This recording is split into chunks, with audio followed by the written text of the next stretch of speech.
necromancing, army enhancing, 8-bit dancing, magic blasting, retro madness. Welcome to the channel, folks. I'm Rhythmicon and this is In Discovery, Boneraiser Minions.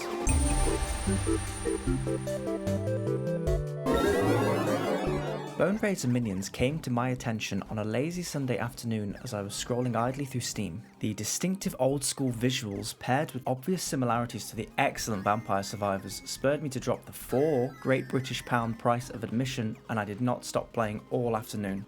Between this excellent idiosyncratic art style and a beyond epic 8-bit soundtrack, I was digging this game before I even left the main hub area where you start out. So imagine my delight when I actually got stuck in and I was greeted by the video game equivalent of crack cocaine.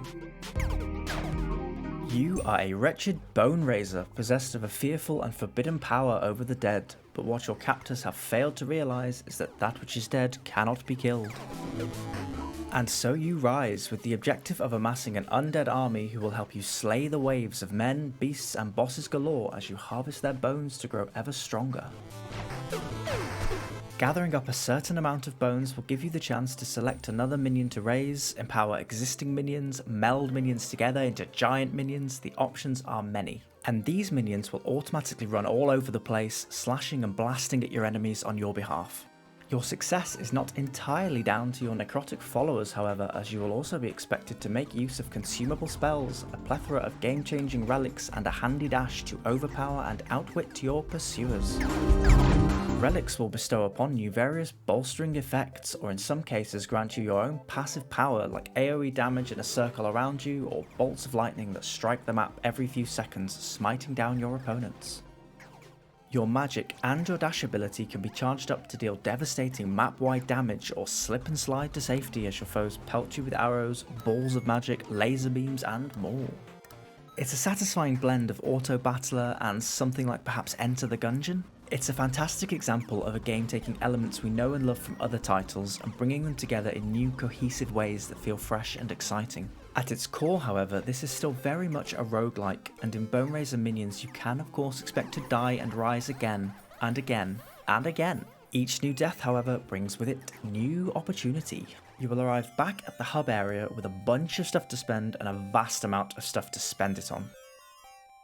There are meta upgrades that will permanently empower your character, each with multiple tiers. There are new minions and minion upgrade paths to be discovered. There are new enemy types that you can unlock who will from then on appear in your runs, giving you more to kill and more bones to salvage. There are additional classes, each with their own unique skill trees that encourage you to completely change up your playstyle and build your army in entirely new ways. There truly exists a staggering amount of different unlockables in this game, and there is no small amount of enjoyment to be found in uncovering all of them, each one inviting you to re-evaluate your approach or come up with brand new build ideas. It's also worth noting that everything you purchase here, meta upgrades and all, can be sold back for a full refund, meaning it's very simple to change your mind or even just customize what is available to you for your own enjoyment. There are different maps you can choose from, each tied to increasing difficulty levels and reward multipliers, and each map can be customized before a run with a plethora of unlockable contraptions. These range from pumpkin bombs, spike traps, scarecrows that slow nearby enemies. There are a ton of these, and once again they can be easily bought, placed, sold and moved around as you figure out what works for you in any given situation.